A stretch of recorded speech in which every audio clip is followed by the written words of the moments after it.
வன்னியர்களுக்கான 10.5% இடஒதுக்கீடு எப்போது? அவசர ஆலோசனையில் விஜய் அவர்கள்.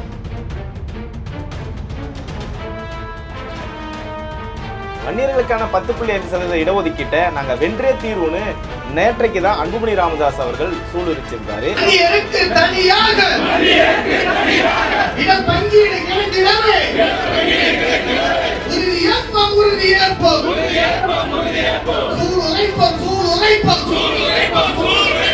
அது மட்டும் இல்ல, விஜய் அவர்கள் தன்னோட வீட்டுக்கு வந்ததப்போ சாதிவாரி கணக்கெடுப்பை நீங்க எடுக்கணும், கேஸ்ட் சென்சஸ் இல்ல கேஸ்ட் சர்வே எடுக்கணும் அப்படின்ற கோரிக்கையும் வச்சிருந்தார். ஸோ இதையெல்லாம் தான் இன்றைக்கு தலைமைச் செயலகத்துல அவசர ஆலோசனையில ஈடுபட்டிருக்காரு விஜய் அவர்கள். அதை பத்தி தான் இந்த வீடியோவில் பார்க்க போறோம். வாங்க வீடியோக்குள்ள போலாம்.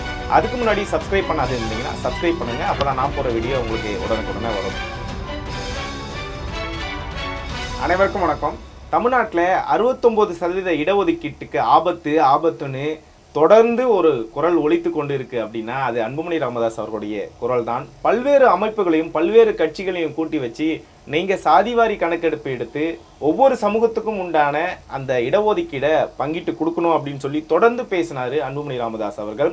கடந்த கால ஆட்சியாளர்கள் இதில் காதிலேயே போட்டுக்காம இருந்தாலும் கூட விஜய் அவர்கள் இன்னைக்கு ஆட்சிக்கு வந்து இந்த 69% இடஒதுக்கீட்டுக்கு மிகப்பெரிய ஆபத்து இருக்கிறத உணர்ந்துக்கிறதாவே பார்க்குறோம். இது அன்புமணி ராமதாஸ் அவர்கள் தன்னுடைய வீட்டுக்கு விஜய் வந்தப்ப பல கோரிக்கைகளை வச்சாரு. அதில் முக்கியமான கோரிக்கை தான் நீங்கள் இந்த 69% இடஒதுக்கீட்டை காப்பாற்றி ஆகணும் அப்படிங்கிறது தான். இதை பற்றிலாம் நம்ம உள்ளே போய் பேசுறதுக்கு முன்னாடி 69% இடஒதுக்கீட்டு என்ன ஆபத்து, எதனால் இந்த பிரச்சனை வருது, உச்சநீதிமன்றத்தில் என்ன வழக்கு நடக்குது அப்படிங்கிறத பேசிக்காக சில விஷயங்களை பார்த்துட்டு போயிடுவோம். 1994ஆம் ஆண்டு தான் இந்த 69% இடஒதுக்கீடு அப்படிங்கிறது 9வது அட்டவணையில் சேர்க்கிறாங்க. 9வது அட்டவணையில் சேர்க்கப்பட்ட எந்த ஒரு விஷயத்தையும் உச்சநீதிமன்றமோ உயர்நீதிமன்றமோ இதில் தலையிட முடியாது அப்படிங்கிறது தான் விதியாக இருந்தது. அதனால் தைரியமாக இருந்தாங்க. தமிழ்நாட்டில் இருக்கக்கூடிய 69% இடஒதுக்கீட்டுக்கு பாதிப்பு இல்லை, 9வது அட்டவணையில் சேர்த்ததுனால இதுக்கு பாதிப்பு இல்லைன்னு தைரியமாக இருந்தாலும் கூட 2007 ஐஆர் கோயல்கோ வழக்கில் என்ன ஒரு தீர்ப்பு கொடுக்குது உச்சநீதிமன்றம் அப்படின்னா 1973 ஏப்ரல் 24ஆம் தேதியிலிருந்து 9வது அட்டவணையில் சேர்க்கப்பட்ட எந்த ஒரு சட்டமாக இருக்கட்டும் எந்த ஒரு தீர்மானமாக இருக்கட்டும் அது வந்து பேசிக் ஸ்ட்ரக்சர், அதாவது அடிப்படை உரிமைகளை பறிக்கக்கூடியதாக இருந்தாலோ இல்லது சட்டத்திற்கு புறமானதாக இருந்தாலோ அதில் உச்சநீதிமன்றம் தடையிட்டு அதை வந்து தவிடுபொடி ஆக்கும் அப்படிங்கிற அந்த ஒரு தீர்ப்பை வந்து கொடுத்துருந்தாங்க. அதன் அடிப்படையில் தான் இன்னைக்கு வந்து நமக்கு அட்டவணையில் 9வது அட்டவணையில் சேர்த்துருந்தாலும் கூட 69% இடஒதுக்கீட்டுக்கு பேராபத்து இருக்கு. சரி, அப்போ நம்ம 69% இடஒதுக்கீடை நம்ம காப்பாற்றவே முடியாதா? அப்போ அதுக்கு என்ன தீர்வு அப்படின்னா அதுக்கு தான் தொடர்ந்து அன்புமணி ராமதாஸ் அவர்கள் பல கட்டமான போராட்டங்களையும் பல விஷயங்களையும் முன்னெடுத்து சொன்னார். அது என்ன அப்படின்னா பீகாரில் கேஸ்ட் சென்சஸ் அப்படின்னு சொல்லி எடுத்தாங்க. இது வந்து மத்திய அரசு மட்டும்தான் எடுக்க முடியும், நீங்கள் எடுக்க முடியாதுன்னு சொல்லி அதை வந்து தள்ளுபடி பண்ணியிருந்தாங்க. அப்போ மறுபடியும் என்ன பண்ணுறாங்க, நாங்கள் கேஸ்ட் சர்வே எடுக்கிறோம். ஒவ்வொரு சமூகத்தினுடைய நிலை, அவங்க கார் வச்சுருக்காங்களா, பைக் வச்சுருக்காங்களா, அவங்க எந்த வேலைக்கு போகிறாங்க, அவங்க வீட்டில் பாத்ரூம் இருக்கா, இந்த மாதிரி ஒவ்வொரு சமூகத்தினுடைய நிலையும் நாங்கள் சர்வே எடுத்திருக்கோன்னு சொல்லி அந்த உச்சநீதிமன்றத்தில் அதை சப்மிட் பண்ணி அந்த யார் யாருக்கெல்லாம் அந்த இடஒதுக்கீட்டை உயர்த்தி கொடுக்கணுமோ அதை வந்து உயர்த்தி கொடுத்துருக்கு பீகார் அரசு. இதை நான் ஏன் முன்னுதாரணமாக சொல்கிறேன் அப்படின்னா 1992 உச்சநீதிமன்றம் வழங்கிய இந்திரா சாகானி தீர்ப்பில் என்ன சொல்லியிருக்கு அப்படின்னா இந்தியா முழுக்க 50% இடஒதுக்கீடு தான் கொடுக்கப்படணும் அப்படின்னு சொல்லி சீல் வச்சாலும் கூட ஒரு வார்த்தையை கூட சேர்க்குறாங்க. என்னன்னா அந்தந்த சமூகத்தின் நிலை கருதி நீங்கள் வந்து இன்க்ரீஸ் பண்ணலாம், நீங்கள் வந்து உயர்த்தலாம் அப்படிங்கிற அந்த வார்த்தையை வச்சதுனால தான் இன்றைக்கி அந்த சமூகத்தினுடைய நிலையை நாம் வந்து தரவுகளோடு காமிச்சோம் அப்படின்னா அந்த 69% இடஒதுக்கீடை தொடர முடியும். அப்படி என்ன தரவுகளை காமிக்கலாம் அப்படின்னா இப்போ நம்ம உதாரணத்துக்கு வன்னியர்களுக்கான 10.5% இடஒதுக்கீடு வந்து ரத்தானதுக்கு என்ன காரணம் சொல்கிறாங்கன்னா இந்த சமூகத்தினுடைய நிலை இப்போ எப்படி இருக்குது, அவருக்கு எவ்வளோ பேர் வந்து அரசு வேலைகளில் இருக்காங்க, அவர்களுடைய பின்தங்கிய நிலையை நீங்கள் எப்படி வந்து கணக்கிடுறீங்க, அதுக்கான ஆதாரம் எங்கன்னா நாம் தொடர்ந்து 1984க்கு அப்புறம் அம்பாசாகர் அவருடைய அறிக்கையை வச்சு தான் நாம் இப்போ வரைக்கும் இடஒதுக்கீட்டை கொடுத்துட்ருக்கோம். ஆனால் இப்போதைக்கு அவங்க என்ன கேட்குறாங்கன்னா தற்போதைய நிலை என்ன, நீங்கள் வந்து 20 வருஷத்துக்கு முன்னாடி எடுத்ததை இப்போ வந்து நம்ம கொண்டு போய் கொடுத்தோம் அப்படின்னா வன்னியர்களுக்கான உள்ஒதுக்கீடு பிரச்சனையிலையும் இதை தான் வந்து உயர்நீதிமன்றம் என்ன கேட்டது அப்படின்னா தற்போதைய நிலை என்ன, வன்னியர்கள் வந்து அப்போ அப்படி இருந்தாங்கன்னு நீங்கள் அந்த அறிக்கையை கொண்டு வந்து சேர்க்குறீங்க, இப்போ என்ன நிலை, நீங்கள் சர்வே எடுங்க அப்படின்னு சொல்லும்போது இதை தான் வந்து சர்வேவாக எல்லா சாதிகளுக்கும் எடுத்தோன்னா ஒவ்வொரு சாதியோட நிலை வந்து தெரியும் அப்படின்னு சொல்லி கடந்த காலங்களில் பலப்பட்ட போராட்டங்களை பாட்டாளி மக்கள் கட்சி சார்பாகவும் பல கட்சிகளை ஒன்றிணைச்சும் இது சம்பந்தமாக போராட்டங்கள் நடைபெற்றது. ஆனால் திமுக அரசு இதை கொஞ்சம் கூட காதில் போட்டுக்கல. சமூக நீதியோட மண், இது சமூக நீதியோட தூண் அப்படின்னு பேசிக்கிட்டு இருந்த திமுக வந்து இந்த சாதிவாரி கணக்கெடுப்ப விஷயத்த பேசல.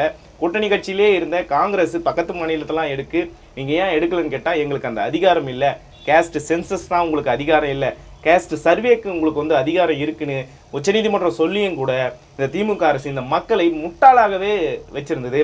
அதனால தான் இன்னைக்கு இந்த மக்கள் மத்தியில் தூக்கி எறியப்பட்டிருக்கு திமுக. ஆனால் இன்றைக்கு விஜய் அவர்கள் பொறுப்பேற்று சமூக நீதி மேலே அக்கறை இருக்கா இல்லையாங்கிறத நாம் பொறுத்திருந்து பார்க்கலாம். ஆனால் 69% இடஒதுக்கீட்டை இன்னைக்கு வந்து நம்ம காப்பாற்றணும், அதுக்கு என்ன நடவடிக்கை எடுக்க போறீங்கன்னு முதல் முயற்சி எடுத்திருக்காரு அப்படின்னா கண்டிப்பாக அதுக்கு வந்து வாழ்த்துக்கள்.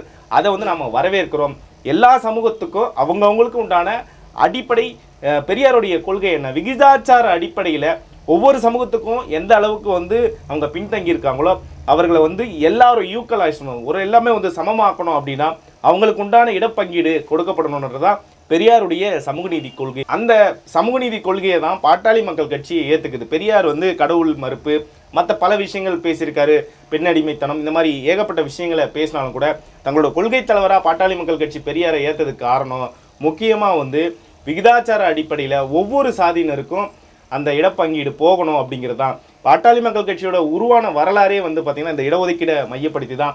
எம்பிசி அப்படிங்கிற இன்றைக்கு ஒரு கோட்டா இருக்குன்னா அது எல்லாரும் சாதாரணமாக கடந்து போயிடுறாங்க. அது ஒரு ஏதோ கோட்டா மாதிரி 21 உயிர்களை பலி கொடுத்து தான் அந்த எம்பிசி அப்படிங்கிற அந்த கோட்டாவே இன்னைக்கு உருவாகி அதன் மூலம் எவ்வளோ பேர் இன்னைக்கு வேலை வாய்ப்புகளை பெற்று இன்றைக்கு நம்ம கண்ணெதிரில் பார்க்குறோம், முன்னேறி இருக்காங்க அப்படிங்கிறதுல மாற்று கருத்து கிடையாது. சரி, இதுக்கப்புறம் என்ன நடக்கும்? 69% இடஒதுக்கீடை பாதுகாக்கிறதுக்காக விஜய் வந்து சாதிவாரி கணக்கெடுப்பை எடுப்பாரா அப்படிங்கிற ஒரு கேள்வி இருக்கு. அப்படி அவர் எடுக்கிற பட்சத்தில் 69% இடஒதுக்கீட்டை காப்பாற்ற முடியும். அந்த 9வது அட்டவணையில் சேர்த்த விஷயங்களையும் நாம் வந்து அப்படியே கண்டினியூ பண்ண முடியும். அப்படின்னா இந்த சர்வேவை எடுத்து ஒவ்வொரு சமூகம் இவ்வளவு பின்தங்கி இருக்கு, அவர்களுக்கு உண்டான ஒதுக்கீடை கொடுத்தாங்க அப்படின்னா உண்மையாகவே விஜய் அவர்களை பாராட்டலாம். இன்றைக்கு நாம் பார்த்தோம், திமுகவுடைய விசிகா இவ்வளோ காலமாக இருந்த போதும் கூட தலித்துகளுக்கான ஒரு பெரிய முக்கியத்துவம் வந்து கொடுத்ததாக தெரியப்படலை. ஆனால் இன்னைக்கு விஜய் அவர்கள் கிட்டத்தட்ட 7-8 அமைச்சர்களுக்கு மேலே கொடுத்துருக்காங்க அப்படிங்கிறதுல ரொம்ப ஒரு வரவேற்கத்தக்க விஷயம். பிற்படுத்தப்பட்ட தாழ்த்தப்பட்ட மக்களுடைய அந்த வளர்ச்சி அப்படிங்கிறது எல்லாருமே வரவேற்கணும். அதில் நானும் ஒரு ஆள் கண்டிப்பாக வரவேற்கிறேன். ஆனால் திமுக கடந்த காலங்களில் செய்த அரசியல் அப்படிங்கிறது ஒருத்தரும் அடிச்சுக்கிற நிலைமைக்கு வந்திருக்கு. அப்படி தான் பெரம்பலூரில் குன்னம் சட்டமன்ற தொகுதியில் ராசா அவர்கள் பேசிய அந்த பேச்சுக்காக விடுதலை சிறுத்தைகள் கட்சியும் அனுமதி கேட்டிருக்கு. திமுகவும் அவர்களை எதிர்த்து இப்போது ஒரு போராட்டம் பண்ணணும், ஒருத்தரை வந்து எதிர்த்து பேசணும் அப்படின்னா அவங்களுக்கு வந்து போராட்டம் பண்ணுறதுக்கு அனுமதியே கொடுக்கணும். இங்கே என்ன நடக்குது அப்படின்னா அந்த இடத்துல விடுதலை சிறுத்தைகள் கட்சியினரும் ஒன்று கூடுறாங்க, திமுகவினரும் ஒன்று கூடுறாங்க. 2 பேருமே அடிதடி வரைக்கும் போகுது, கல் வீசுகிறாங்க. அந்த போலீஸால் சமாளிக்கவே முடியல. இந்த 2 கட்சிகளும் சேர்ந்து தான் இந்த சாதிவாரி கணக்கெடுப்பை ஏற்கனவே எடுக்கணும்னு நினச்சிருந்தா கண்டிப்பாக எடுத்திருக்கலாம். கூட்டணியில் இருந்த விசிகாவும் இதை வந்து முன் வச்சிருக்கலாம். நீங்கள் சாதிவாரி கணக்கெடுப்பு எடுக்கணும், என் மக்கள் தலித் மக்களுக்கு இன்னமும் இடஒதுக்கீடை வந்து அதிகரித்து கொடுக்கலாம். அதே மாதிரி ஏற்கனவே இருக்கக்கூடிய 69% இடஒதுக்கீட்டுக்கு பாதிப்பு வருதுன்னு திருமாவளவன் அவர்கள் பேசியிருந்தாருன்னா கடந்த காலங்களே சாதிவாரி கணக்கெடுப்பு எடுத்துருக்கலாம். வன்னியர்களுக்கான உள்ஒதுக்கீட்டில் நீங்கள் அவங்க தரவை மட்டும் எடுத்து கொடுங்க, 5 வருஷம் ஆச்சு, நான் வந்து சமூக நீதிக்காக போராடக்கூடியவர் திருமாவளவன் பேசுகிறாருல, அவரும் என்ன சொல்லியிருக்கணும், 10.5 அவங்களுக்கு கொடுத்து விட்ருங்க, அவங்க என்ன எவ்வளோ பின்தங்கி இருக்குங்க, வட மாவட்டங்களை நான் கண்கூடாவே பார்த்துருக்கேன் அப்படின்னு சொல்லி பேசி அவர் சாதிவாரி கணக்கெடுப்பு எடுத்துருக்கலாம். ஆனால் இந்த 2 பேரும் செய்த தப்பு இன்றைக்கு அவர்களே அடித்துக்கொள்ளும் நிலைக்கு தள்ளப்பட்டிருக்காரு. இந்த சாதிவாரி கணக்கெடுப்பை விஜய் அறிவிக்கிறார் அப்படின்னா அதை வந்து விசிகாவினர் ஆதரிக்கிறாங்களா இல்லையான்றதையும் பார்க்கணும். அதேமாரி திருமாவளவன் அவர்களும் இந்த சமூக நீதி மண்ணில் நானும் ஒரு ஆள் சமூக நீதிக்காக நிற்கிறேன்னு சொல்கிறவர் இதை ஆதரிக்கணும் அப்படிங்கிறத நம்மளுடைய குறிக்கோள் வேண்டுகோள். அதேமாரி திமுக வந்து கடந்த காலத்தில் செய்ய தவறிய மிகப்பெரிய வரலாற்று பிழையை இன்னைக்கு விஜய் அவர்கள் செய்ய போகிறாரா அப்படிங்கிறத நம்ம பொறுத்திருந்து பார்க்கணும். இன்றைக்கு மிகப்பெரிய அளவில் திமுக பின்னடைவை சந்திச்சிருக்குன்னா அதில் முக்கியமான காரணங்களில் இதுவும் ஒன்றுன்றதுல மறுக்கவே முடியாது. எது எப்படியோ தமிழ்நாட்டில் மிகப்பெரிய அளவில் ஆகப்பெரும் சமூகமாக இருக்கக்கூடிய தலித் மக்களும் வன்னியர்கள் மக்களுக்கான உரிய பிரதிநிதித்துவம் கிடைக்கும் அப்படிங்கிறத இப்போதைக்கு எடுத்திருக்க இந்த ஸ்டெப்பில் நமக்கு கொஞ்சம் ஒரு நம்பிக்கை கிடைச்சிருக்கு.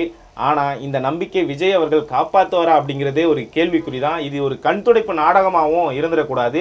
ஏன்னா இது ஒரு சமூக பிரச்சனை. 69% இடஒதுக்கீடு கேன்சல் ஆகுது அப்படின்னா அது தமிழ்நாடு அளவில் மிகப்பெரிய ஒரு பாதிப்பை ஏற்படுத்தும். அது விஜய் அவர்கள் உணர்ந்திருப்பார். கண்டிப்பாக அன்புமணி ராமதாஸ் அவர்கள் அரை மணி நேரம் பேசின விஷயத்தில் இந்த விஷயத்தை நான் முதன்மையாக சொல்லியிருக்கேன். இந்த மக்கள், அதாவது அவர் தனிப்பட்ட வன்னியர்களுக்காக நீங்கள் 10.5 மட்டும் கொடுங்கன்னு கேட்கல, இருக்கக்கூடிய இதர மக்களும் இதில் பயன்பெறணும். அப்போ நம்ம 69% இடஒதுக்கீட்டை காப்பாற்றி ஆகணும் அப்படிங்கிறத தொடர்ந்து சொன்னார். முதலமைச்சர் அவர்கள் தான் வீட்டுக்கு வந்த அப்பவையும் கூப்பிட்டு, விஜய் அவர்களே நீங்கள் முதல்ல செய்ய வேண்டியது தமிழ்நாடு சமூக நீதிக்கான மண், அப்போ நீங்கள் என்ன பண்ணணும், 69% இடஒதுக்கீட்டை நீங்கள் காப்பாற்றணும் அப்படின்னா சாதி வாரி கணக்கெடுப்பை சர்வேவாக எடுக்க வேண்டும்.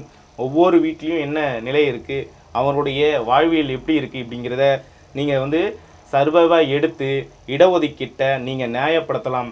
யார் யாருக்கெல்லாம் உள்ஒதுக்கீடு கொடுக்கலாமோ அதை தாராளமாக கொடுக்கலாம் அப்படிங்கிறது தான் இந்த சர்வே எடுக்கணும்னு சொல்லி வீட்டுக்கு வந்தப்போ அன்புமணி ராமதாஸ் அவர்கள் பேசினதா மேடையிலுமே சொல்லியிருந்தார். ஸோ இப்போ விஜய் அவர்கள் இந்த ஸ்டெப்பை எடுத்திருக்காரு. மனப்பூர்வமாக வரவேற்கிறோம். இது நடக்கணும். இந்த பிற்படுத்தப்பட்ட, மிகவும் பிற்படுத்தப்பட்ட, அதே மாதிரி தாழ்த்தப்பட்ட மக்களுக்கான உரிய பிரதிநிதித்துவத்தை கொடுத்தாரு அப்படின்னா விஜய்க்கு ஒரு மிகப்பெரிய நன்றியை தெரிவிச்சிருக்கோம். வருங்காலங்களில் உச்சநீதிமன்றத்தில் தம்பசி எந்த மாதிரியான தரவுகளை கொண்டு போய் கொடுக்க போகிறாங்க அப்படிங்கிறத பொறுத்திருந்து பார்ப்போம். மீண்டும் ஒரு காணொலியில் சந்திப்போம். நன்றி, வணக்கம்.